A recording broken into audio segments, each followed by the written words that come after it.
caráter próximo ao de Cristo. Em nome de Jesus, amém. E eu quero, como o texto é grande, eu quero já pegar 1 Coríntios capítulo 11, para a gente poder ler junto esse texto e conversar um pouquinho sobre ele e conversar sobre alguns outros assuntos que vão aparecer. Basicamente, eu vou falar sobre o que ele está pedindo, tá? Até porque são dois assuntos bem grandes. Embora um seja menos interessante que o outro. Essa propaganda que está aparecendo aí é o Ninter, e esse pessoal que fica entrando no meu computador para ficar fazendo propaganda desse negócio aí. Então, eu tento tirar esse negócio, não sei como tirar isso. Deixa ela aparecer aqui, vocês devem estar vendo. 1 Coríntios capítulo 11, o Paulo diz assim: tornem-se meus imitadores como eu sou de Cristo. O Paulo ele é muito pretensioso quando ele fala uma frase como essa, tornem-se meus imitadores assim como eu sou de Cristo, mas a gente vai tentar entender essa frase sob a perspectiva de alguém que estudou demais, no sentido de quantidade, não no sentido de muito, né? Demais, não de muito, deveria ter estudado menos, não é isso, é que alguém que estudou demais a Torá. Então, alguém que, vamos lembrar que o cânone do Antigo Testamento já estava fechado naquele período, você não tinha mais que discutir o que embora isso foi discutido, tá? Para quem esteve comigo ontem, a gente falou um pouquinho sobre isso, que houve uma discussão sobre alguns outros livros. Então, por exemplo, como o livro de Enoque, que naquela época era um livro canônico, e depois ele acabou não se tornando canônico. Como o nosso tempo foi corrido ontem, acabei não falando, mas é uma coisa importante para lembrar. Santo Agostinho foi um dos responsáveis por arrancar o livro de Enoque do cânone do Antigo Testamento. Mas vamos voltar aqui. O Paulo considerava esses livros todos como canônicos, assim como a igreja primitiva considerava também. E aí, ele pode dizer o seguinte: sejam meus imitadores como eu sou de Cristo, porque eu sou um fariseu, eu estudei o texto sagrado e eu estou tentando, segundo Paulo, eu estou tentando praticar o texto a partir da recepção do Messias. Então, eu não espero mais que o Messias se manifeste. O Messias já se manifestou, eu acredito que esse Messias é realmente o Filho de Deus, e esse é o credo paulino. Então ele diz assim: eu acredito que esse Messias é o Filho de Deus e que a missão desse Messias era trazer a vontade de Deus aos homens, e não um Messias político. Claro que ele também não vai ignorar a visão política do Cristo. Ele vai dizer que essa visão política é primeiro por uma restauração espiritual de Israel, para depois essa restauração ser uma restauração política. Então primeiro ele vai dizer isso: o Messias que aparece é um Messias que vai fazer uma restauração individual para Israel. Lembra que, no primeiro momento, tanto Paulo quanto todos os demais entendem que o Messias ele se manifesta para Israel. É Paulo que vai trazer a ideia de que o Messias não é só para Israel e de que o Messias é para a humanidade como um todo. Por isso que ele começa o texto dizendo o seguinte: sejam meus imitadores como o de Cristo, mas ele não está dizendo que ele é perfeito com isso. Tá? Como eu sou de Cristo, ele está dizendo que ele está trazendo o Cristo, embora ele usa o termo do Messias, ele não está falando do Filho de Deus, entenda isso. Quando Paulo fala do Cristo, ele está falando do termo grego Cristo Messias, e não o Filho de Deus. É importante você entender e separar isso. Quando Paulo fala, sede meus imitadores como eu sou de Cristo, ele não está falando sede meus imitadores como eu sou imitadores do Filho de Deus. Não é isso que ele está dizendo. Ele está sendo bem objetivo, textual e direto. Como eu sou imitador do Messias, aquele que se manifestou para trazer a vontade e a misericórdia de Deus aos homens. É isso que ele está dizendo. Então ele diz assim: eu os elogio por se lembrarem de mim em tudo e por se pegarem as tradições exatamente como as transmiti a vocês. Quero, porém, que entendam que o cabeça de todo homem é Cristo, e o cabeça da mulher é o homem, e o cabeça de Cristo é Deus. Aqui ele faz uma referência a um pensamento bem antigo, tá? Eu sei que a gente gosta disso, principalmente sendo homem. Você fala assim: uau, isso aqui é o melhor do melhor, é o suprassumo do suprassumo, porque eu sou o cabeça da minha casa, quem toma a decisão sou eu. Não é assim hoje que a sociedade vive mais. Essa sociedade é uma sociedade patriarcal.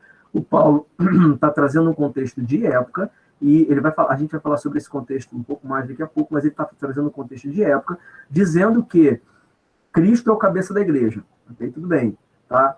Que o homem é o cabeça da mulher, ou seja, a mulher ela não tem poder decisório se ela não conversar com o homem. A gente sabe que a gente pode até entender que isso seja bonito, mas não é assim que funciona. Uma pessoa que não tem poder decisório sem conversar com outra é uma pessoa infeliz. Então, se uma mulher, por exemplo, vai depender do pai ou do marido para decidir que profissão vai seguir, que decisão vai tomar, essa pessoa não é uma pessoa resolvida, tá? Então isso é um conceito. Eu estou dizendo isso que é importante a gente separar esse contexto de época com o contexto atual. O contexto de época era exatamente esse. onde a mulher ela era um patrimônio do marido, ela entrava na listagem do marido, ele podia ter quantas mulheres ele pudesse pagar. Ah, Dailton, mas olha, o Novo Testamento ele já quebra um pouco esse conceito de que o homem podia ter tantas mulheres quantas ele pudesse. Sim, ele faz essa referência, sobretudo, para quem quisesse se tornar um membro da nova comunidade cristã que começava a nascer. Vamos sempre lembrar que a gente está chamando de comunidade cristã, embora esse não fosse o nome à época. Mas vamos deixar esse nome convencionado aqui para a gente não fazer uma confusão na cabeça de ninguém. Então, naquele período, ele dizia o seguinte, olha, é importante que o homem tenha uma só mulher para que não se confunda esse uma só mulher com todos os ritos pagãos que existiam na época. Por que existiam ritos pagãos na época? Porque os cultos à sexualidade eram comuns, então o homem tinha várias mulheres, tá? E foi assim. Aí o cristianismo aparece e ele traz uma ideia de que o homem deveria ter um marido de uma só esposa e constituir, e o núcleo familiar fosse diferenciado. Mais uma vez a gente fala sobre o núcleo familiar. Quando a gente fala de família tradicional, você tem que sempre perguntar de que período você está falando. Naquele período, a família tradicional cristã era a família tradicional de um homem com uma sua esposa, mas anteriormente já não fora assim.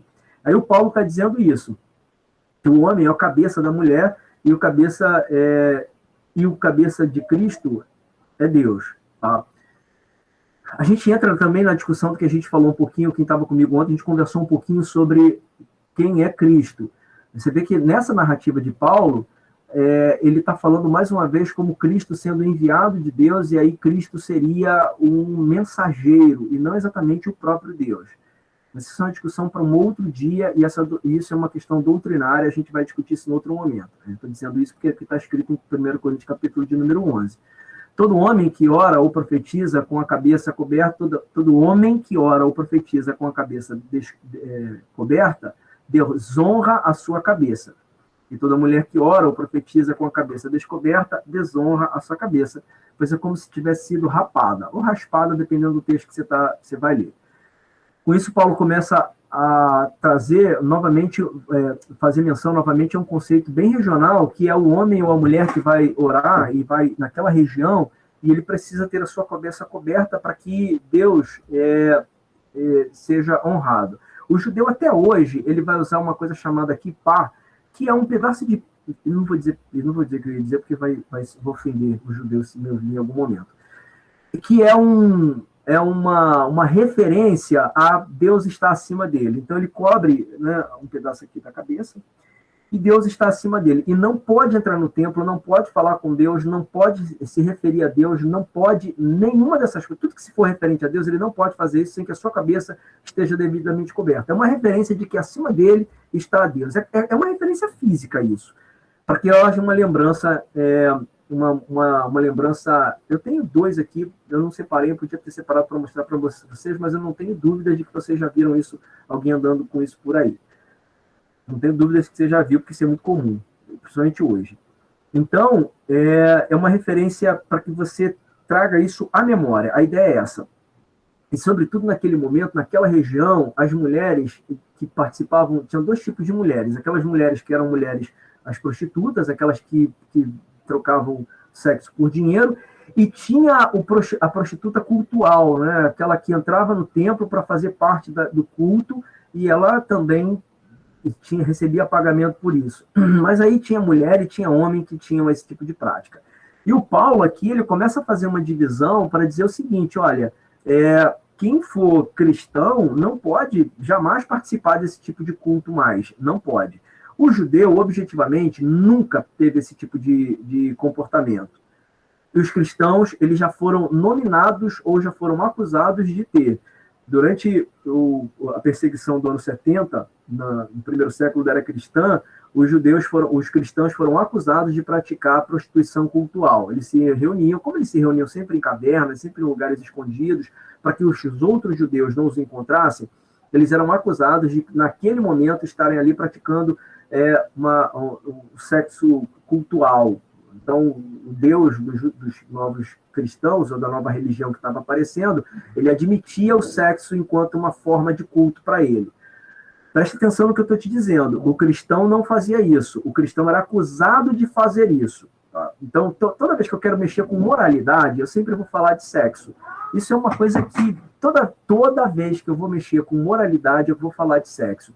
Isso é uma coisa que acontece com a humanidade desde que a humanidade se entende por gente. Então, todas as vezes que eu quero mexer com a moralidade de um grupo, eu sempre vou falar sobre a questão sexual.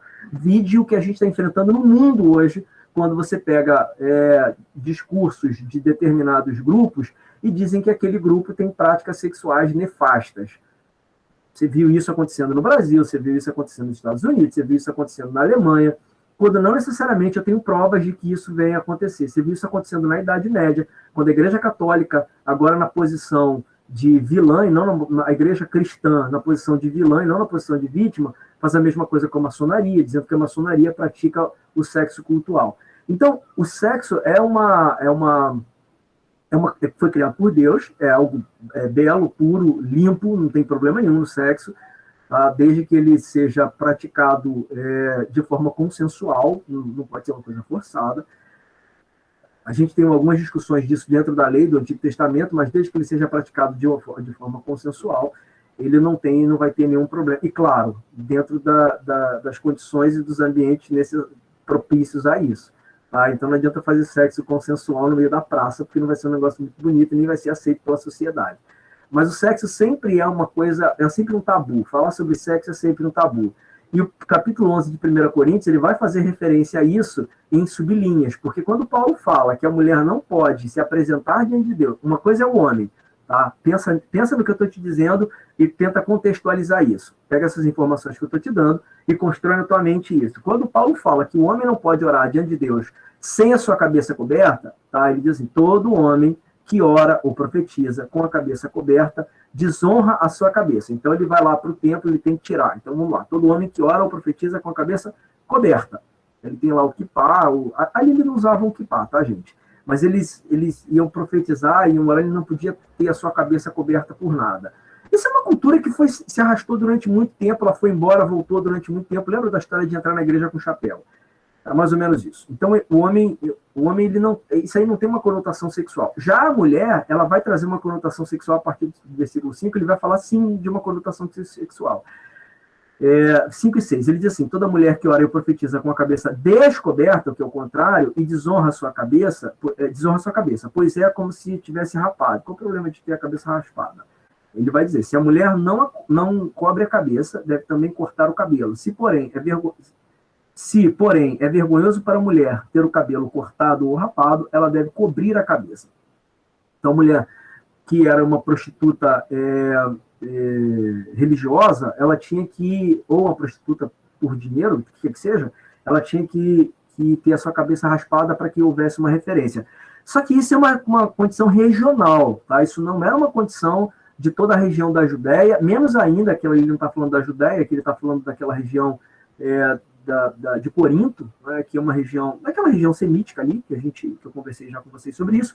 Então, era uma condição daquele pedaço ali de Corinto, e onde as pessoas chegavam, eles sabiam diferenciar uma mulher que fosse uma mulher de família e uma mulher que praticasse o culto religioso, né, o culto de sexo, ou que fosse uma mulher que prestasse esse tipo de serviço.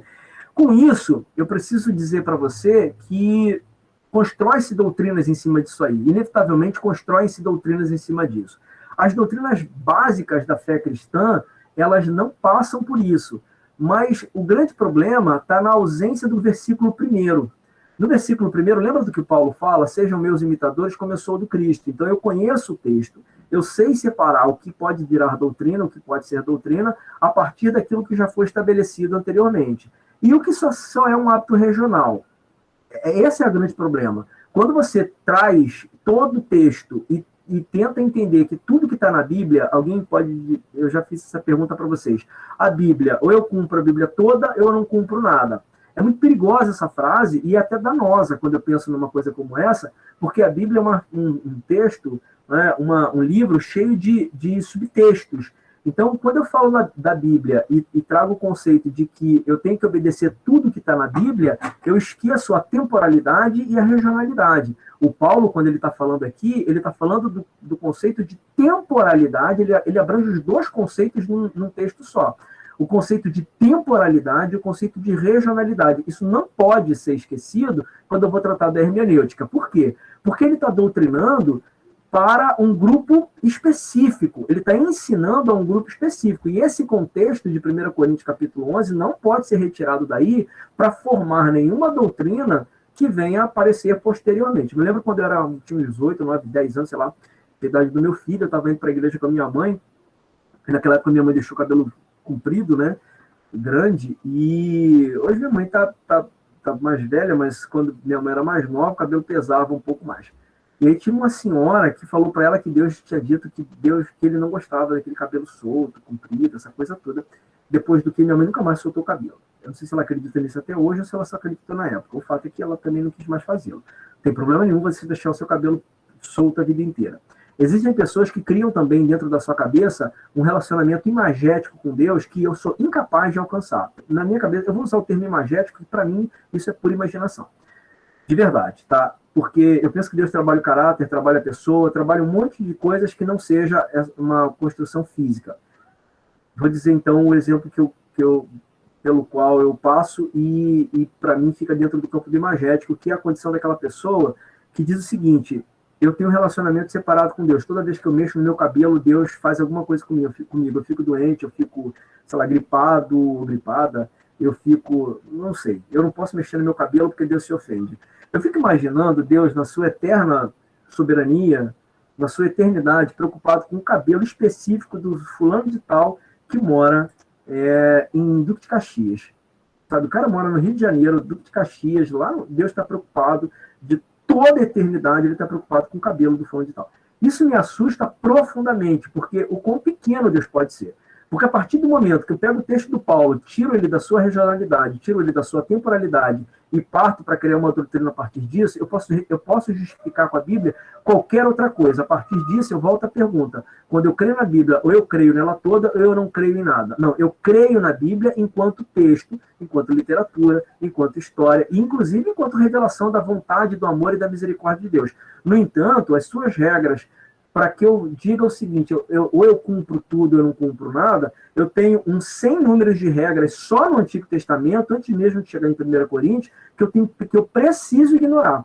Então, por exemplo, quando o texto sagrado no Antigo Testamento ele vai dizer que uma pessoa está muito doente, né, muito enferma, ele diz assim, olha, dá bebida forte ao enfermo. Isso, eu tenho que entender por que ele está dizendo isso. Primeiro que era melhor beber bebida forte, vinho, para quem estava doente, do que beber água. Por quê? Porque as pessoas faziam xixi no rio, faziam cocô no rio, jogavam animais mortos no rio, jogavam resto de comida no rio, então a água estava sempre suja. Era muito complicado beber aquela água. Tá? Então, por vezes, era melhor beber o vinho mesmo do que beber água. E, de verdade, era isso que acontecia.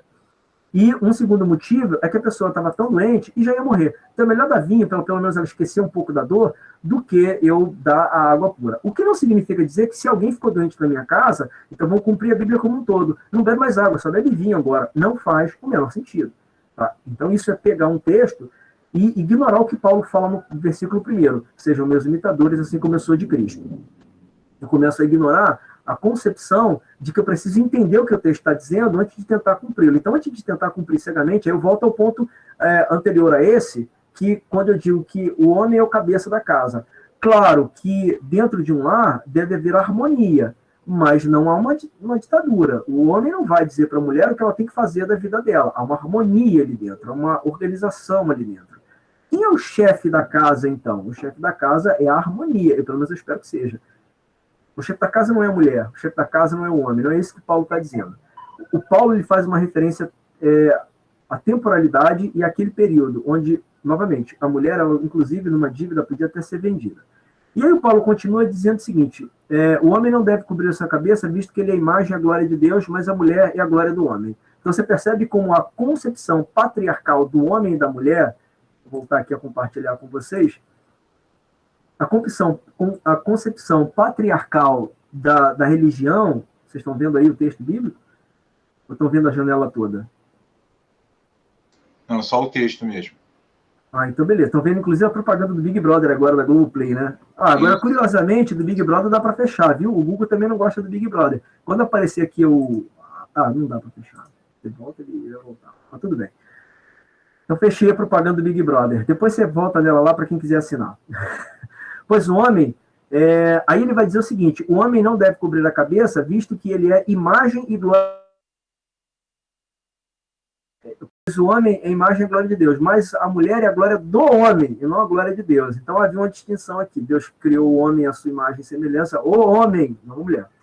O homem é a glória de Deus e a mulher já é a glória do homem. Então há todo um processo de submissão. Isso é credo, tá? Isso é credo. Eles acreditavam realmente. Aí eu vou voltar a dizer para você, Adair, qual o problema de eu acreditar que o homem, que a mulher não é a glória de Deus? A mulher é só a minha glória, a glória é eu, enquanto homem, né? A mulher é só uma glória minha e não é a glória de Deus. Não tem problema nenhum, isso é um problema sério dessa mulher. Se ela viver bem com isso, tudo bem, tá? Eu jamais, se eu fosse mulher, viveria dentro desse contexto de alguém dizer para mim, não, você não é a glória de Deus, a glória de Deus sou eu, você é a minha glória. Eu ia dizer assim, então você vai pegar um Uber aqui e vai lá para a glória, pensar na vida, enquanto eu vou buscar a minha glória, tá? Mas se você acredita nesse tipo de coisa, novamente, a gente está falando de um credo temporal.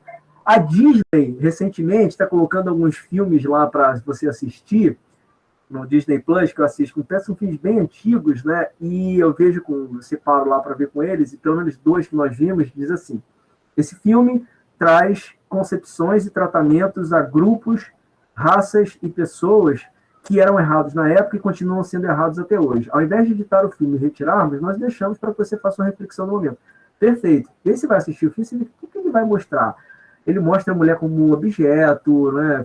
Aparece lá o Pato Donald, quando ele vê a mulher, ele fica louco, ele tem todo o direito de pular no meio da mulher e beijar quantas mulheres ele quiser. Isso é um estereótipo feio, que não deve mais ser repetido. Alguém pode dizer, mas que frescura. Não, não é frescura. O homem não tem o direito de chegar no meio de um monte de mulher e beijar quantas mulheres ele quiser. E é feio olhar para a mulher sempre com uma conotação sexual. Sempre que olhar para a mulher, olhar como um lobo. Isso é muito feio. Era feio para a época, mas era admissível. Hoje já não é mais. Novamente, o que o Paulo está dizendo aqui é a admissibilidade da situação por uma questão de credo. A mulher não tem glória, senão a do homem. E o homem não tem glória, senão a de Deus. É literalmente isso que o Paulo está dizendo. Pois o homem não se originou uma da mulher, mas a mulher se originou do homem. Além disso, o homem não foi criado por causa da mulher, mas a mulher foi criada por causa do homem. Então, Paulo ele faz toda essa justificativa dizendo que a mulher foi criada por causa do homem, que a mulher existe por causa do homem, que não existe nenhum propósito da mulher senão para servir ao homem e atender o... Por isso, inclusive, que ele vai dizer, quando trata das questões sexuais, que o corpo de um pertence ao outro, né? Mas a mulher não pode se dar o luxo de dizer para o homem não quero, a não ser que ela esteja nos dias de menstruação, o que é bem complicado novamente para os dias de hoje. Por essa razão, por causa dos anjos, a mulher deve ter sobre a cabeça um sinal de autoridade, por causa dos seres espirituais, por causa daqueles que irão... Olha só, aqui eu quero fazer uma referência, abrir um espaço para você poder entender que quando ele fala por causa dos anjos, eu convido você a ler. Se você gosta de literatura teológica, se você gosta de Bíblia, se você gosta de conhecimento das sociedades mais primitivas, eu convido você a ler o livro de Enoque. Você consegue o livro de Enoque separado, eu tenho ele aqui, acho que dá para vocês verem aqui, nesse primeiro livro aqui dos livros apócrifos, da Bíblia dos livros apócrifos, já tem o livro de Enoque, tá? Eu estou botando o dedo aqui, você vai ver. Você não precisa comprar esse livro, porque esse aqui é grande, é a Bíblia toda. São 3 volumes. Tá? Então, todos os livros que são apócrifos e que não entraram no cânone estão aqui. Tem um pessoal que é bobão, né, que acredita que se você ler isso, você vai se desviar. Dá até tristeza falar, mas então vamos lá. Mas eu convido você a ler, e tem o livro de Enoque, você pode ler também, baixa, se você tiver o Kindle, baixa na Amazon, custa 99 centavos, é um livro de graça, vai na internet, você baixa ele e você vai ler. E o Paulo está falando aqui sobre o livro de Enoque, porque esse livro era canônico, para o Paulo, era canônico para o Tiago, era canônico para o Pedro, e todos eles falam sobre esse livro. Ele está falando sobre o livro de Enoque. Quando ele diz assim, por essa razão, por causa dos anjos, a mulher deve ter sobre a sua cabeça um sinal de autoridade. No livro de Enoque, assim como no livro de Hebreus, você tem uma estrutura, um desenho da estrutura de como o céu se organizava, o que era o céu, como eram os seres celestiais. Só um minutinho, gente, por favor.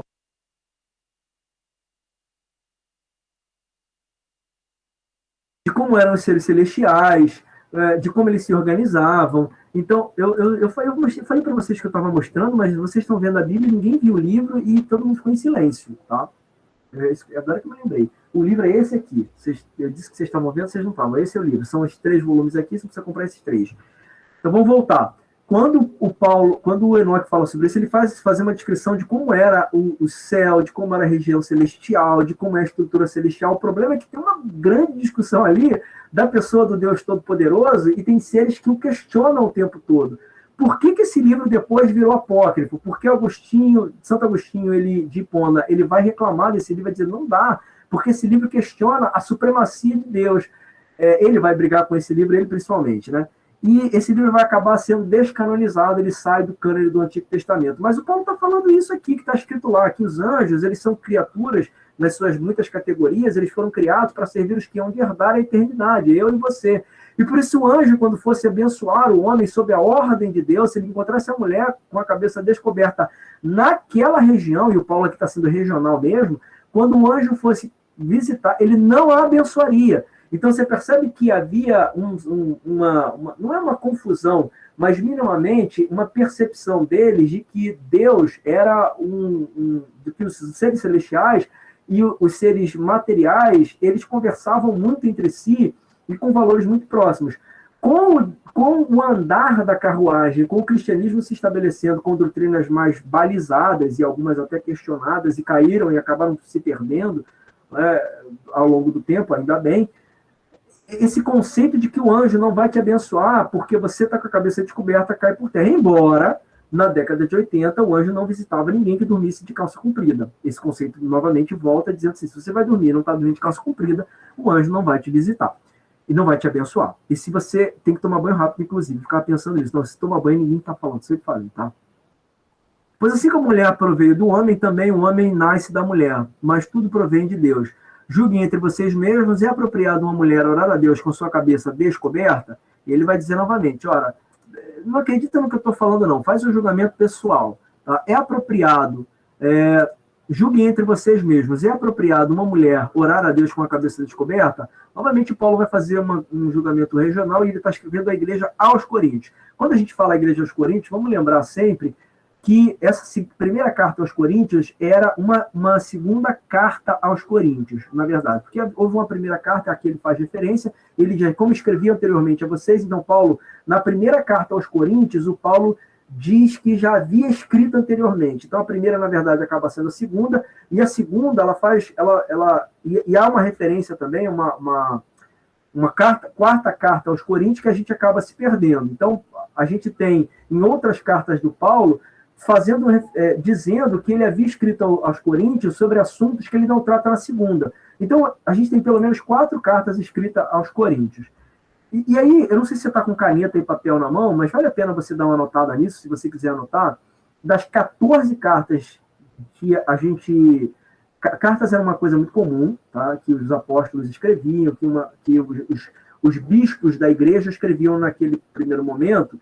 Era muito comum, assim como o e-mail, era muito comum em 2004, 2005, as comunicações por e-mail eram muito comuns, hoje ninguém escreve mais e-mail, só manda por WhatsApp, mas como o e-mail foi muito comum, a carta naquele primeiro século foi muito comum e durou muito tempo a carta sendo uma orientação. A gente chegou aí no século XX com carta ainda sendo uma grande forma de comunicação, uma grande forma de doutrinação, de ensinamento, enfim, de promulgação de regras e de leis. Então, das 14 cartas cuja autoria é atribuída a Paulo, há uma concordância geral de que 7 são autênticas, ou seja, 7 dessas cartas são autênticas. Estou abrindo um espaço aqui porque a gente está falando das cartas de Coríntios e eu não posso deixar de falar sobre isso. Então, das 14 que a gente tem, há uma concordância geral de que 7 dessas cartas são autênticas, foi Paulo que escreveu mesmo. 4 dessas 14, 4 são possivelmente de Paulo, ou talvez não, mas não são, vamos lá, não é que são possivelmente de Paulo, deixa eu explicar melhor. 4 dessas cartas, alguém escreve em nome de Paulo. Eu vou escrever isso aqui em nome de Paulo. E as 3 restantes são controversas, possivelmente são anônimas, a gente não tem, nem se dá o luxo de dizer que seria Paulo mesmo, porque não é Paulo, tá? As autênticas são as seguintes, tá? E eu vou dizer para vocês na ordem em que elas são escritas. Primeiro aos Tessalonicenses, 1 Coríntios a gente não tem, a gente tem 2 Coríntios. Vamos falar de 1 Coríntios, que a primeira a gente já não tem. Então, a primeira que havia sido escrita a gente já não tem. Então, as autênticas são 1 Tessalonicenses, 1 Coríntios, Gálatas, 2 Coríntios, Romanos, Filemão e Filipenses. Então, essas certamente escritas por Paulo. Adailton, por que essas são certamente escritas por Paulo? Porque Paulo, como ele diz em 1 Coríntios, capítulo de número 11, ele é um fariseu. Ele escreve muito bem. O grego dele é impecável. Ele usa palavras rebuscadas, ele usa palavras cultas, e usa uma norma culta da língua para escrever. Então, ele usa lá todas as suas próclises, ênclises e mesóclises, ele usa todos os verbos com a sua transitividade correta, o que é transitivo direto é transitivo direto, o que é indireto é indireto, o que é bitransitivo é bitransitivo. O Paulo não erra gramaticalmente, ele escreve as pessoas de forma pastoral, ele escreve de forma a abraçar, parece um pastor escrevendo, ele é muito bom para escrever isso, ele consegue refutar aqueles que discordam dele, como Paulo escrevendo, como a gente vai falar os Gálatas, por exemplo, no capítulo 4, ele tem uma discussão, mas essa discussão, novamente, é bem gramaticalizada. Então, quando Paulo vai falar da discussão doutrinária que ele tem, capítulo 4 de Gálatas, ele vai falar de forma muito gramaticalizada, ele vai usar todas as preposições no lugar certo, ele vai usar todos os adjuntos adnominais e adverbiais, ele vai fazer tudo isso muito certinho, ele escreve muito bem. Então dá para você dizer assim, esse texto é o texto de Paulo. Então essas são as autênticas, 1 Tessalonicenses, 1 Coríntios, Gálatas, 2 Coríntios, ele escreveu nessa ordem, Romanos, Filemão e Filipenses. Além disso, quando ele discute com alguém doutrinariamente, ele baliza muito bem o que ele está discutindo, ele sabe argumentar bem, ele consegue trazer referências ao texto anterior, que é o texto do Antigo Testamento, muito bem. Então, dá para você ver que aquilo é realmente Paulo escrevendo. Tá? As pseudônimas, né, até pelo menos que a gente entende hoje, são de 1ª e 2ª Timóteo, Tito e Hebreus. E por que a gente vai dizer, então, que essas possivelmente não foram aí Paulo que escreveu com toda certeza? Porque não é que elas não têm essa riqueza gramatical, elas não têm toda essa contextualidade com a cultura judaica, o estilo de escrever é diferente, não é tão pastoral no sentido de abraçar, mas somente no sentido de instruir.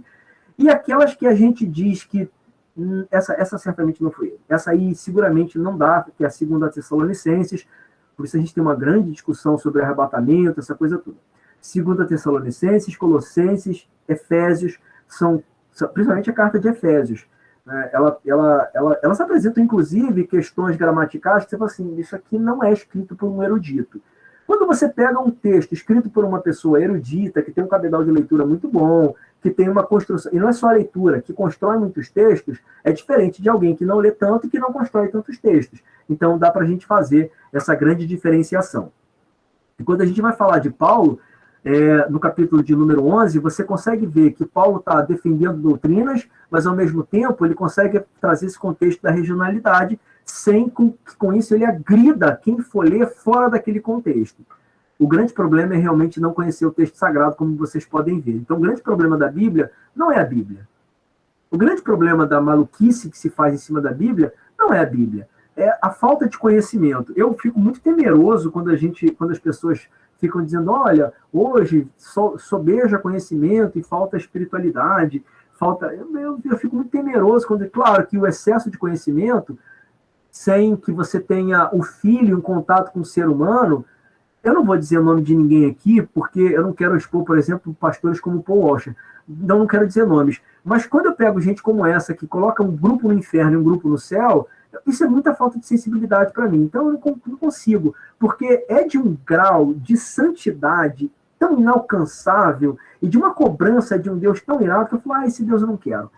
Sabe, esse Deus eu não acredito, eu não consigo, não gosto desse Deus, eu sou ateu com relação a esse Deus, porque o tempo todo, quando você vai ler esses caras, eles trazem uma abordagem muito boa do ponto de vista do conhecimento bíblico, mas eles ignoram a humanidade por trás do texto. E ignorar a humanidade por trás do texto é um Deus que criou um homem perfeito que é perfeição o tempo todo, e por isso condena o inferno o tempo todo. Só a ideia de um Deus que cria uma classe para ir para o inferno, para mim, já é agressiva demais.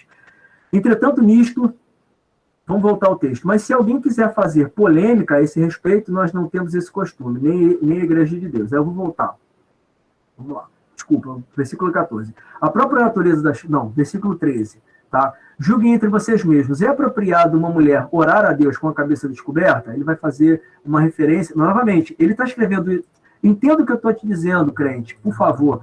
Quando Paulo faz essa pergunta, julguem entre vocês mesmos. É apropriado uma mulher orar a Deus com a cabeça descoberta? Por isso que eu convido as pessoas a ler a Bíblia, por isso que eu estou me gastando tempo para ensinar as pessoas a lerem a Bíblia, de verdade.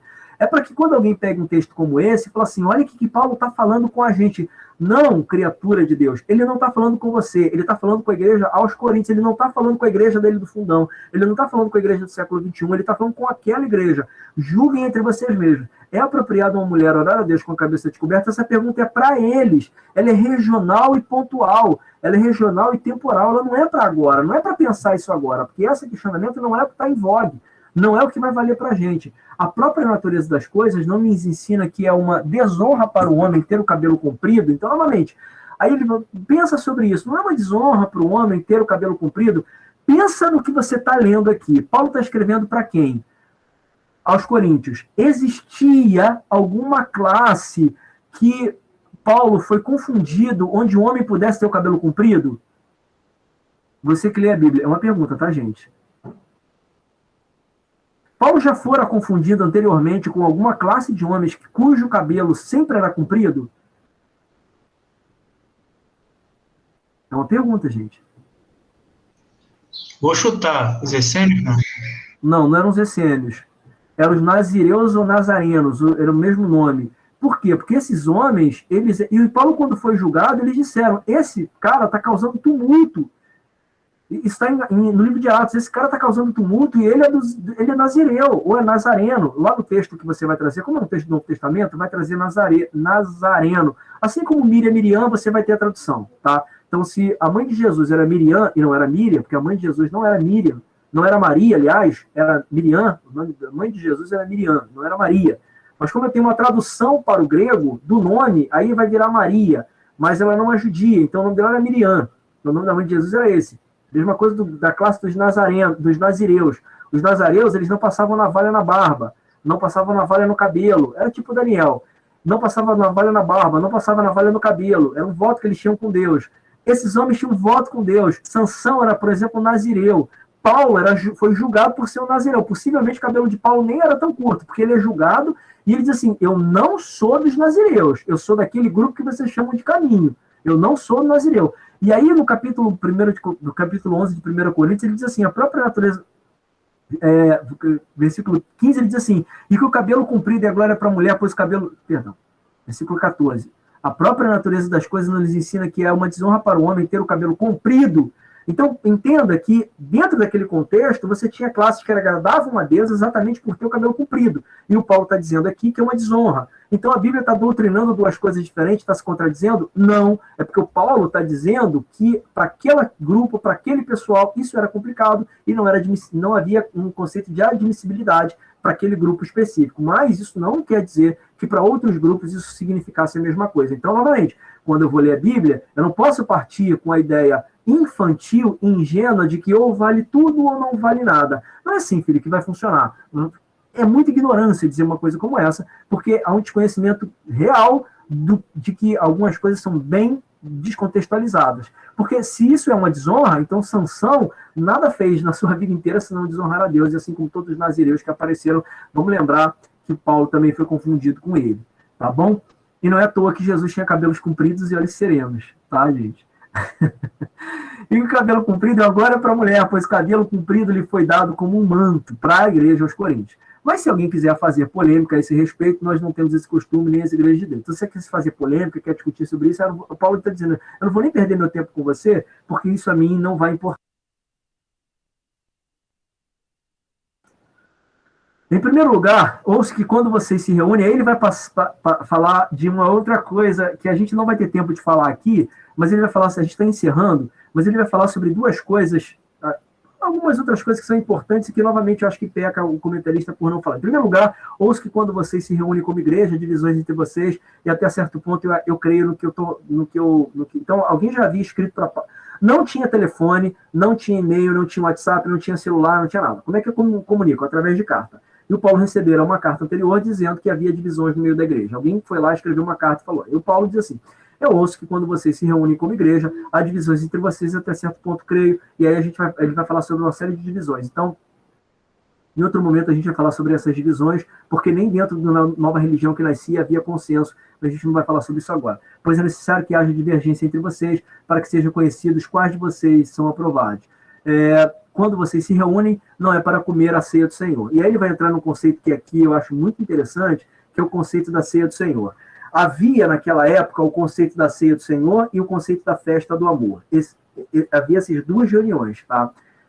Adailton, onde é que é uma coisa e o que é outra? A ceia do Senhor e a festa do amor eram reuniões distintas, onde uma você se reunia para sempre celebrar, para fazer referência à Páscoa. Ela fora feita em último momento por Jesus para fazer referência à Páscoa e à liberdade que os judeus receberam de Deus ao saírem de Israel. Portanto, a Páscoa era uma festa de liberdade. Mas a Páscoa era uma festa de liberdade das mãos de Faraó. Só para abrir um parênteses sobre a Páscoa, Deus não liberta o povo para ser livre. Deus liberta o povo para ser escravo. Literalmente, é isso que eu falei na semana passada para vocês.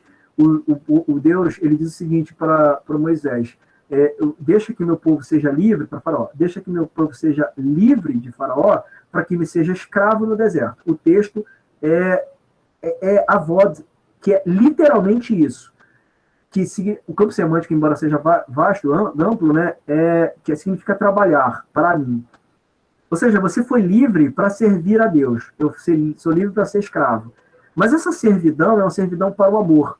Eu tenho que ser um representante do amor de Deus. Eu também de saco cheio, meio sem paciência dessa gente toda que é representante do Deus da ira, do Deus da raiva, do Deus do ódio, do Deus... Isso está me deixando tão... O mundo está muito assim. Deus está sempre irado, Deus está sempre aborrecido, ele está irado com os outros. Comigo é sempre misericórdia.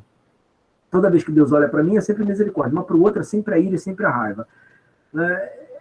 Falta muito amor no coração das pessoas de verdade. Vamos voltar às duas reuniões. A ceia do Senhor, então, era uma reunião litúrgica, onde os homens se reuniam para que pudessem lembrar da liberdade que conseguiram em Cristo Jesus a partir dali, para adorarem a Deus. E havia também a festa do amor, né, que era Judas. Abre aí pra gente, Judas, versículo de número 12. Um de vocês aí, eu não vou compartilhar isso não, vocês podem abrir, quem achar aí para mim, lê bem rapidinho.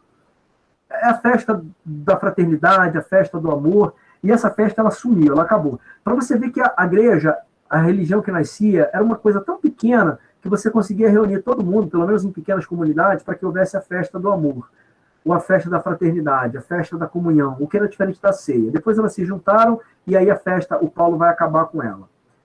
Quem achou aí? É Judas o quê? Versículo 12. 12. Esses homens são rochas submersas nas festas de fraternidades que vocês fazem, comendo com vocês de maneira desonrosa. São pastores que só cuidam de si mesmos, são nuvens sem águas, impelidas pelo vento, árvores de outono sem frutos, 2 vezes mortas, arrancadas pela raiz.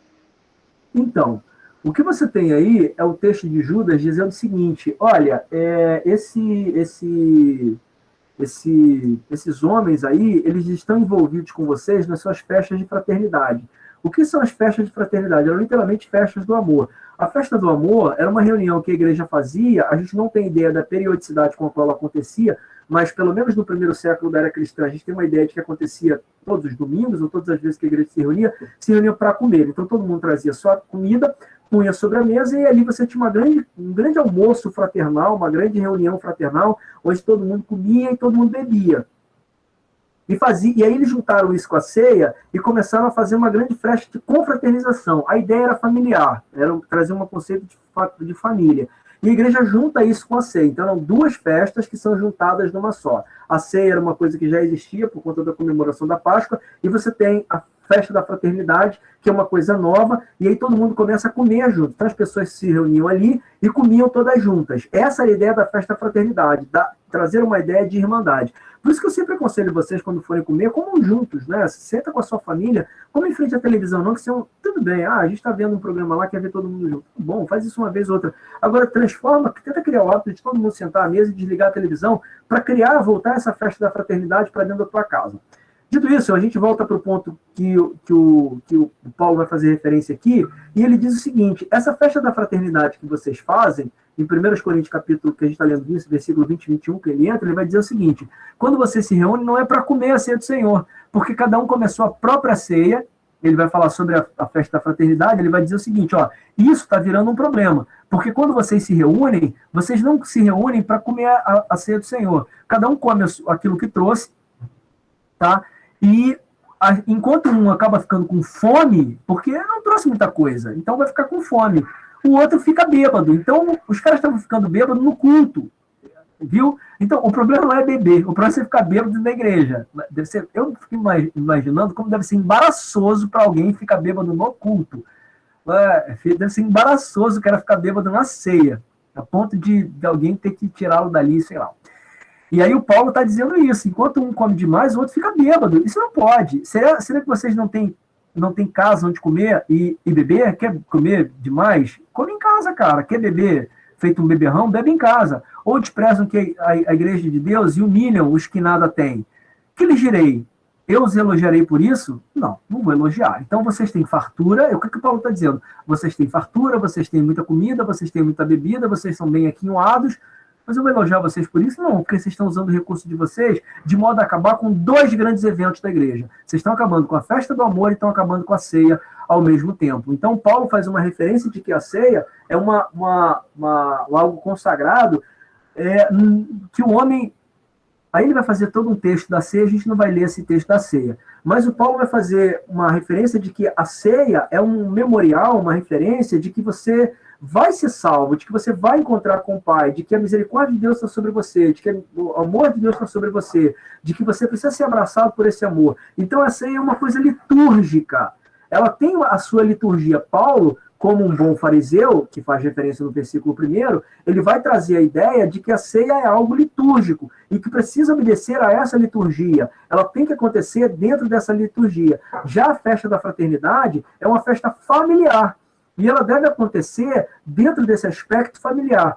Quer fazê-la de modo comunitário, não tem o menor problema. Faça, mas não sai de lá vomitando porque comeu demais, nem vomitando porque bebeu feito um porco. Então, o Paulo ele faz essa grande distinção para que os hábitos da igreja eles sejam hábitos exemplares, aqueles que de fora olham para dentro da igreja. Com isso, eu quero concluir dizendo para vocês que o Paulo faz uma referência ao contexto regional, dizendo que aquilo que você pratica dentro da regionalidade não pode agredir a fé alheia, mas ele começa o texto dizendo lá em cima de que você tem que ter maturidade para interpretar o texto do ponto de vista do conhecimento desse texto, e não do ponto de vista daquilo que você acha ou do que você ouviu dizer. E ele conclui dizendo que há que se fazer uma reparação, uma separação, e uma percepção daquilo que é litúrgico e daquilo que não precisa ser litúrgico, e daquilo que não é cerimonial, e daquilo que é só uma festa para agregar valor humano, aquilo que nós consideramos como essencial à própria religião, uma construção da religião, que é a comunhão, o reunir-se como família, o reunir-se como amigos, a respeitabilidade, a amabilidade e a reunião congregacional. É isso, tá bom? Se alguém tiver algum comentário ou alguma pergunta para acrescentar, a gente ouve, senão a gente encerra a nossa reunião. Não? Boa. Paz, bom dia. Gostaria de fazer uma pergunta e fazer um comentário rapidinho.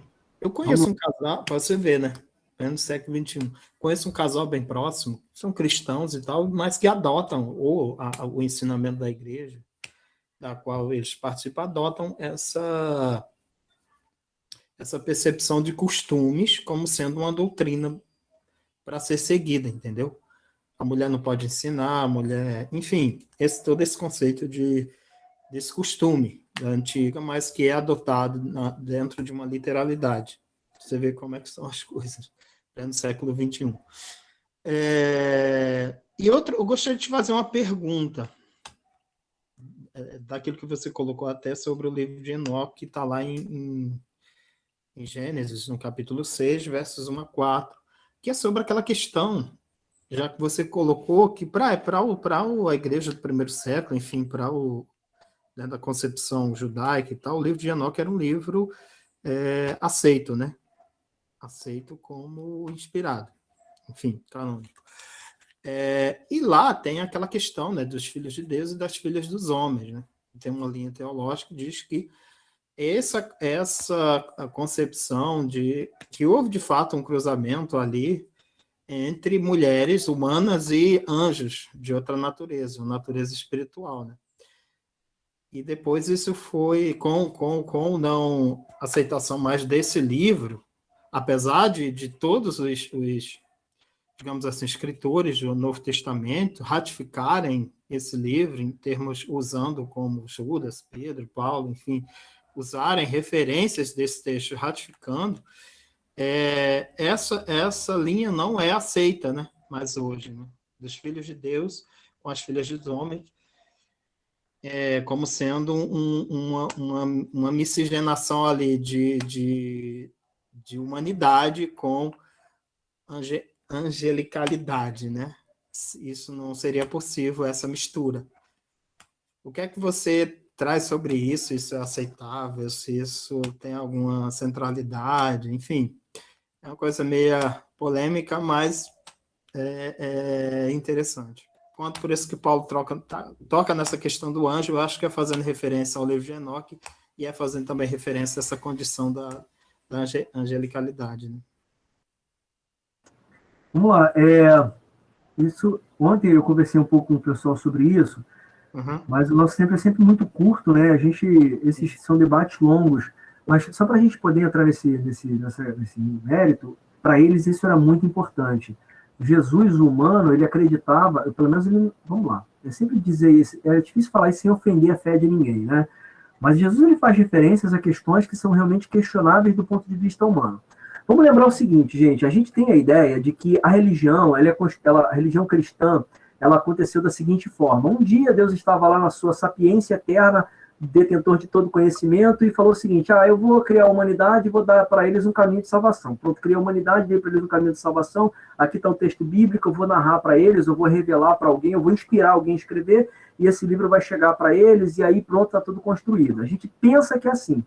Mas, quando você começa a se debruçar sobre o texto sagrado e sobre todas as culturas ali no entorno, começa a se debruçar sobre a história, começa a estudar sobre a mítica judaica, começa a estudar sobre a mítica dos outros povos, você vai ver que tudo que você acredita, o que nós acreditamos, ela não é nada mais do que um somatório, um compêndio de tudo aquilo que os judeus foram experienciando e de todas as fontes das quais eles foram bebendo. E a partir disso você tem a construção da religião judaica. E essa religião, ela vai dar luz ao cristianismo a partir do século I. E esse nascimento, ele vai se consolidar a partir do século IV. E vai se ramificar a partir do século XVII, se redividir em múltiplas faces. Dito isso, é importante a gente entender que o que se cria no primeiro século? Se cria realmente que a origem da humanidade se dava a partir do Gênesis, porque a Bíblia era a fonte de conhecimento inquestionável para aqueles homens. Então a Bíblia continua sendo uma fonte de conhecimento inquestionável para mim, sim, do ponto de vista religioso, por uma profissão de fé, mas não do ponto de vista científico. Então, o que eu quero dizer com isso? Aqueles homens entendiam que a humanidade só tinha 3 ou 4 mil anos de idade, no máximo, 4 mil anos de idade. Por quê? Porque era esse tempo que a Bíblia dava. A origem de todos os povos se dava a partir de Noé e mais a partir de ninguém. E quando a gente vem falar sobre isso, a gente já consegue entender que os semitas são todos os povos que têm a mesma origem linguística, porque você pega o árabe, o grego, o japonês, o chinês, você consegue o coreano, você consegue identificar características linguísticas entre essas línguas. Você vê que pictograficamente elas se parecem um pouco. O chinês, o árabe, o hebraico. Eu, por exemplo, escrevo meu nome em hebraico no WhatsApp, tem alguns amigos, né, gente que me conhece, que falam assim: Adélio, por que tu escreve teu nome em japonês? Não está em japonês, está em hebraico. Então, a origem semítica dessas línguas é muito próxima, a origem semítica. Mas eu não consigo olhar para um chinês e dizer que ele se parece com um judeu. A partir disso, se visivelmente eu olho para um chinês, olho para um judeu e vejo que não se parecem, eu não posso dizer que eles todos são filhos de Sem, filhos de Noé. Não podem ter tido a mesma origem e ser tão diferente. Então, o credo que eles tinham era que aquilo era uma regra. Alguém, ou o Enoque, seja ele quem for, pode ser o Enoque bíblico, pode ser alguém que escreveu aquilo ali em nome de Enoque, mas para eles naquela época, aquilo era uma regra. Aquela região celestial, a mistura entre os seres celestiais e os seres humanos, aquilo realmente aconteceu e precisava ser entendido como uma revelação de Deus. A Bíblia, para eles, era muito mais uma revelação do que uma inspiração naquele primeiro momento. Sobretudo porque eles tinham a Torá, que fora revelada a Moisés, literalmente. A lei, aliás, fora revelada a Moisés. Sempre que a gente fala de lei, a gente pensa que está falando dos 10 mandamentos, né? Não matará. Não, você tem toda uma lei que eles acreditavam que Deus revelara a Moisés. E hoje a gente já entende que aquilo não foi revelado, aquilo foi inspirado. Tá?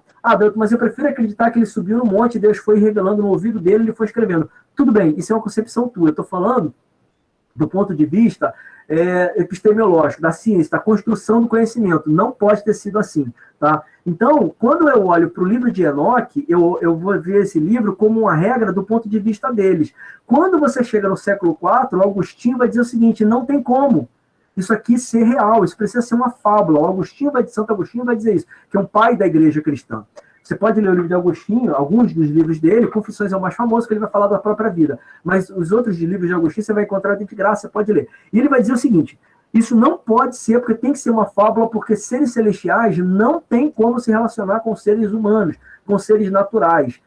Primeiro, para contar a partir disso. Segundo, Deus jamais se admitiria ser questionado. E esses seres celestiais todos questionam a Deus. Há realmente uma assembleia. E Deus ele não decide sozinho, ele decide por assembleia. É isso que está escrito lá no livro. Então, para eles, isso era doutrinário. Para eles, isso era importante. Mas, a partir do século IV, eu concordo com o Agostinho que não dá para considerar isso como doutrinário. Eu acho bonito, porque eu gosto do Tolkien, eu gosto do C.S. Lewis, eu gosto dessas histórias do Senhor dos Anéis, e acho muito legal ter a ideia de que um anjo se relacionou com uma mulher, e daí nasceu a classe dos gigantes, e Deus matou todos os gigantes, mas existem aí... Mas eu não tenho nenhuma comprovação científica de que esses gigantes existiram. Biologicamente, um gigante não se sustentaria por conta da gravidade da Terra, o peso corpóreo, a questão muscular. Biologicamente, eles seriam impossíveis de existir. A gente tem exatamente a estatura que a gente precisa ter. Você tem registros de homens, inclusive, que têm até quase 3 metros de altura. Você tem, mas todos eles vivem muito pouco e a condição fisiológica deles é totalmente comprometida. Você não tem gigantes de 3 metros que carregam espadas de 100 quilos. Isso, fisiologicamente, hoje é impossível dentro do ponto de vista biológico. Então, o livro de Enoque ele precisa ser encarado como mítica judaica, quando eu olho para esse livro e vejo o que eles falavam sobre isso na época. E quando eu vejo Paulo defender isso, sobre a questão de anjo, eu vou entender que é a fé do Paulo. A fé do Paulo é assim. Toda vez que a Bíblia vai falar sobre anjo, a maior fonte de conhecimento dos anjos é, sim, o livro de Enoque. O primeiro livro de Enoque, pelo menos. Tá? Que você tem 2 livros de Enoque. Então, o primeiro livro de Enoque, pelo menos, você vai... Depois eu olho. Mas eu tenho quase certeza que são 2 ao invés de 3. São 2 livros de Enoque.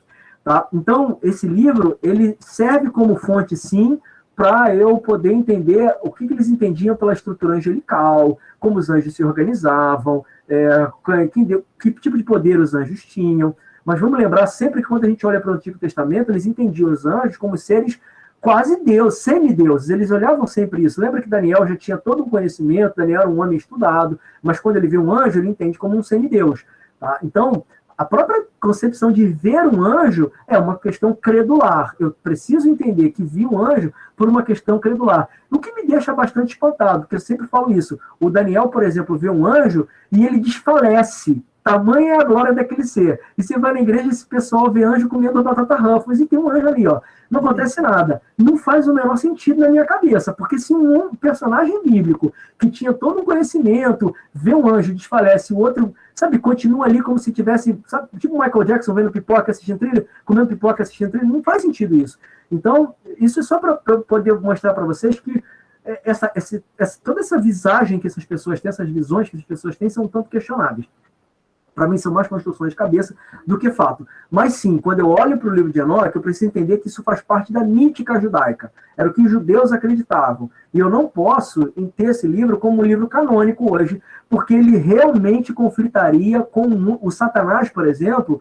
Ele não é um ser mau. Dentro Por que o Satanás não atrapalha os judeus na antiguidade? Porque existia um anjo que era um anjo acusador. Mas ele não era o adversário de Deus. Aliás, ele até hoje não é.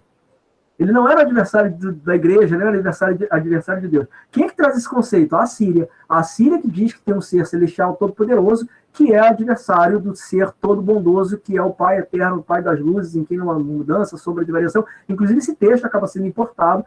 Então, esse conceito todo, você tem no livro de Enoque. Se eu trago o livro de Enoque para hoje, eu tenho que descer a escala de Satanás, botar ele no nível abaixo, colocar como mais uma criatura de Deus, que está ali só para acusar e faz, inclusive, parte de um conselho. Esse é o grande problema quando você lê o livro de Enoque. Tá? É isso. Não sei se eu respondi, mas seria isso. Tá certo, beleza. Vamos lá, gente. Mais alguém? Eu acho que uma colocação que tem que fazer, não sei se vocês viram essa semana, que a carta aos Coríntios ela fala praticamente de amor, né? Desse não do Deus irado, e o cristianismo não vive Deus irado, e ele vive um Deus diferente do Antigo Testamento. Quer dizer, uma revelação. Cristo veio aqui revelar o amor de Deus. A gente passa todo o Antigo Testamento tendo uma sociedade sendo formada, então Deus pesa realmente a mão sobre aquela sociedade, como acredita que na Bíblia a gente crê. As leis mosaicas eram necessárias para aquele período, não se aplicam hoje, a gente tem que ter isso na cabeça, como muitas coisas também são temporais. Uma coisa que eu queria assim, falar sobre o amor é que essa semana, não sei se vocês viram, um pseudo-pastor, ou pastor, que eu não sei de qual denominação ele é, se ele se autodenomina pastor ou não, foi lá no local onde tinha cultos religiosos afro-brasileiros e quebrou tudo, filmou e botou na internet. E esse pastor está tomando um processo do centro. E bem feito para ele, porque o fato de eu não concordar com o culto religioso do outro não me dá direito a transformar uma religião de amor em uma religião de ódio. É ir lá e destruir tudo. Em nenhum momento do Novo Testamento, o Antigo tem, mas do Novo Testamento, tem ordem para a gente destruir templos de outras religiões. Tem ordem para a gente combater outras religiões. A gente não vê os cristãos antigos fazendo isso. A gente não vê o Jesus fazendo isso. Jesus já se levantou para combater o próprio movimento judeu dentro do templo, que era os vendilhões do templo, que usavam o templo como comércio. E a gente não. E hoje a igreja é usada como comércio, não estou falando da igreja do fundão, estou falando da igreja de modo geral, e ninguém fala nada. Mas aí vai agredir uma outra religião, uma outra cultura que a gente não tem nada a ver, a gente não acredita. Deixa ela quieta lá, não participa, não frequenta, mas respeita a individualidade da pessoa, crê no que ela quer crer, e não impondo a nossa cultura, o nosso credo, de maneira violenta, que aí sim, você não vai converter ninguém, você não está servindo a Deus, você não está servindo a Jesus Cristo. Acho que a carta de Paulo também, em um momento, ela fala isso, né, do amor, e a coisa mais importante, eu vi o filme do Paulo anteontem, aquele filme mais recente do Paulo, ele é muito importante. Lógico, ele ali é uma narrativa poética, né? Uma licença poética para poder fazer o filme. Você não tem a história, a biografia inteira de Paulo, você não tem. Mas tira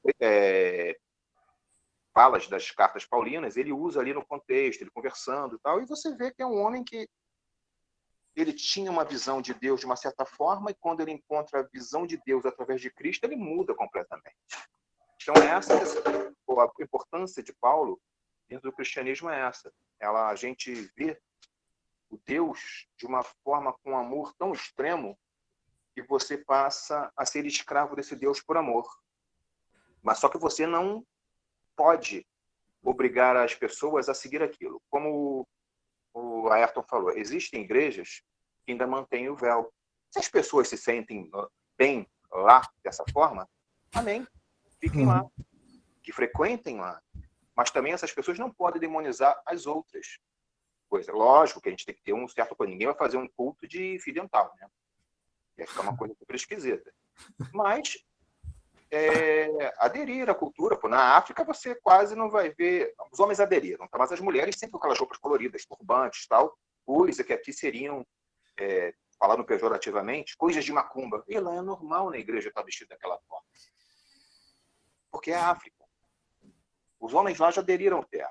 Mas em algumas regiões, os homens ainda usam aqueles mantos grandes, coloridos, até o pé. Usa aquele chapéu redondinho e chato na cabeça. É questão cultural. Então, cada lugar tem uma cultura e tem que respeitar a cultura. É só isso que eu queria falar, só.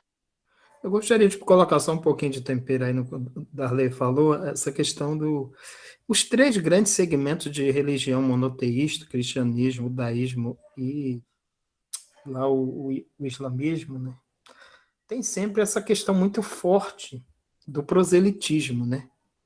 De querer converter as outras pessoas à sua religião, porque a consideram a verdadeira e os outros são considerados infiéis. Então, dentro dessa concepção de fé, né, existe incutido disso aí uma violência, né? Isso, historicamente, sempre foi assim, né? Essa ânsia de querer converter o outro, porque a minha é verdadeira e o outro é infiel, traz toda uma violência, sabe, por trás disso.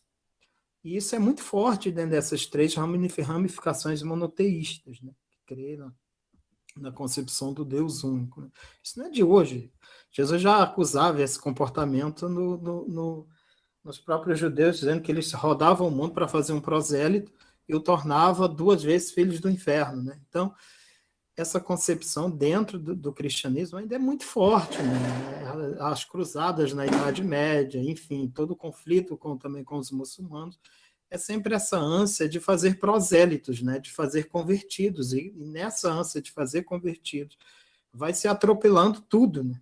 Vai se atropelando tudo que tem pela frente, desconsiderando porque é infiel, porque aquilo é do Satanás, enfim. Tem toda essa concepção violenta, não só no sentido físico, também no sentido moral, enfim. Há toda uma violência camuflada, né? Com um bem, com um suposto bem a se fazer pela vida e pela alma daquela pessoa, sendo que é um ato de total violência, né? Contra o ser humano, contra a liberdade do ser humano, contra seu direito até de escolher, porque nem Deus faz esse tipo de abordagem, né?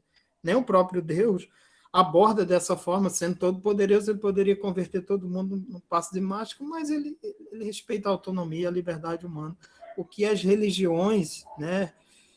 E os homens têm grande dificuldade de fazê-lo, né? E por isso sai cometendo todo tipo de abuso e violência contra a liberdade, enfim, a tolerância. É isso, né? E nós, no nosso país, temos um ramo de religião, cristianismo na sua maioria, que tem essa sede. Você vê que toda igreja protestante quer converter, e nessa ânsia por fazer prosélito, entra um processo muito violento, camuflado às vezes de bondade, de bem, seja do que for, né?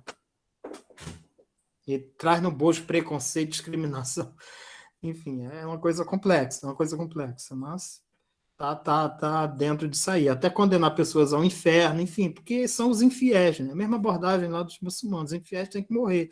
Então eu vou cometer atentado porque são infiéis enfim, é complicado, é uma reflexão, né? Uma reflexão dos nossos dias, também do nosso tempo. Nós vivemos um período também de muita intolerância, e intolerância também religiosa, né? Eu acredito que alguns de vocês aqui sejam capazes de acreditar. Eu penso que alguns de vocês aqui sejam capazes de acreditar no que eu vou falar e outros não são capazes de acreditar. Você pode, em algum momento da sua vida, ter recebido na sua casa a visita de algum ser celestial, de um anjo, que numa situação, por decisão individual, numa situação antropomórfica, resolveu se tornar um homem, visitar a sua casa, comeu, bebeu, foi embora e depois voltou às regiões celestiais, mas aqui você foi visitado foi por um anjo e não por um ser humano. Alguns de vocês são capazes de acreditar que isso já aconteceu na vida de vocês. Outros não são capazes de acreditar que isso sequer tenha acontecido. E outros ainda são incapazes de acreditar que sequer isso seja possível. Dentro do livro de Enoque, isso é possível. Os seres celestiais fazem isso a hora que eles querem, visitam os seres humanos a hora que querem. Os livros do Pentateuco também trazem essa ideia de que isso também é possível. E por isso, no gancho que vocês estão dizendo aí, o credo não é uma questão de decisão. Credo é uma questão de capacidade. Você é capaz de acreditar no quê? Então eu penso que Deus ele faz exatamente isso. Paulo fala do Deus do amor e fala para os coríntios, né, orienta exatamente nesse sentido. Você tem que ter sim a tolerância para o outro. Claro que essa tolerância não pode ser uma tolerância no nível como o Darley falou, tem que ter um bom senso. O que é o bom senso? Você não vai, eu sou servidor público, eu não vou trabalhar de short, de praia e camiseta regata. Não faz o menor sentido, e chinela havaiana, porque aquele ambiente não é adequado para isso. Eu não vou no casamento de ninguém, de quem quer que seja, vestido de bermuda, boné, se bem que tem gente que vai, mas de bermuda, boné e uma gravata pendurada numa camiseta, t-shirt. Não faz o menor sentido, parece um deboche. Então, tudo que eu vou fazer tem que ter um bom senso para equilibrar. Esse é o que falta na humanidade hoje, falta esse bom senso. As pessoas precisam ter bom senso para equilibrar o que eu estou fazendo, o que eu vou fazer e qual é o limite do outro. Eu preciso respeitar o limite do outro. Então, Paulo fala assim, em 1 Coríntios capítulo 11, sobre a questão de ter bom senso, entender dos limites de cada um, né, da percepção do bom senso para cada localidade, temporalidade, e sim, há uma não, como você falou, Ayrton, como uma não, o proselitismo exacerbado, exagerado, no sentido de converter todo mundo ao meu credo, porque pensem no que eu estou dizendo para vocês, é muito bonito quando eu converto a pessoa ao que eu quero que ela se converta. Então, o nórdico ele tem que se tornar cristão, o africano tem que se tornar cristão, mas o cristão tem que se tornar cristão do meu jeito, porque se você for cristão e não for do meu jeito, você não é cristão. Se você é cristão e não tem cabelos curtos, você não é cristão. Não basta ser cristão, tem que ser cristão do meu jeito, tem que ser cristão do ponto de vista que eu entendo. Não basta ser cristão, tem que ser cristão da forma como eu entendo. Inclusive, hoje, o que traz a ira de Deus para a vida do homem é exatamente a forma como os homens estão fazendo, né? o que o cristão está fazendo. O que traz a ira de Deus para o homem? É a forma como o cristão age. Isso é muito velho testamentário, muito. Quando você diz o seguinte, o que está trazendo a ira de Deus é a forma como a igreja se comporta. Não, Deus não está com a sua ira voltada para os homens. E aí, eu digo o seguinte, eu gosto muito do Lucas, quando ele escreve dizendo que o filho pródigo foi embora e fez o que quis. Quando ele volta, ele pensa na sua cabeça, vou justificar para o meu pai o que eu fiz, por que eu fiz, o que aconteceu, por que eu agi assim, que eu estou arrependido, o que eu quero, porque pelo menos ele me aceite como um escravo. E vamos lembrar que ser escravo de Deus não significa, parece jocoso, né? Ser escravo de Deus significa ser representante. Um escravo é um representante do seu senhor. O que é escravo de Deus? O servo de Deus é um representante do amor, da tolerância, da bondade, da misericórdia, da graça. Ser escravo de Deus é isso, é ser um representante dessa tolerância, dessa mobilidade, desse amor, dessa ética. Isso é ser um servo, um escravo de Deus, ser representante disso tudo. E aí o filho pródigo diz assim, eu quero ser pelo menos um escravo do meu pai, porque os escravos do meu pai é um homem incrivelmente amoroso, bondoso, um cara muito bom. Certamente ele vai me receber de volta. O que ele não esperava é que o amor do pai dele fosse maior do que ele já pudera perceber em qualquer outro momento da vida. Porque quando ele chega lá, o pai não quer saber o que houve, o que aconteceu, por que ele fez aquilo, e nem disse para ele, você já gastou o que você tinha gastado. Não, toma um anel de volta no teu dedo e você ainda é meu filho. E vamos fazer uma festa porque você voltou. Mas ele fez um monte de besteira. Eu vou fazer uma festa porque ele voltou. Então a misericórdia de Deus está sempre voltada para o homem. Sempre, sempre. Não... É isso que Jesus veio dizer. A misericórdia de Deus ela está sempre voltada para o homem. Mas ele é o Hitler. A misericórdia de... então eu não consigo acreditar no cristianismo porque Deus vai perdoar o Hitler. Eu não sei se eu sou tão melhor que ele. Eu sou, porque eu não matei 6 milhões de judeus, eu não matei gay, eu não matei preto, eu não matei ninguém. Eu fui um homem muito bom. Não sei, cada um tem seus pecados. É isso, gente. Eu quero que Deus abençoe vocês. A gente tem o nosso culto hoje à noite. Eu vou encerrar a nossa reunião. A gente tem a nossa reunião hoje à noite. Que Deus abençoe a vida de vocês. Leiam sempre a Bíblia buscando a misericórdia e a graça de Deus. e que vocês tenham um bom almoço e uma boa digestão depois do almoço. Descansem hoje é domingo e valorizem a coisa mais importante que vocês têm, que é o tempo, com as pessoas que vocês gostam, da maneira que vocês acham melhor, lendo aquilo que preferem e ouvindo gente boa.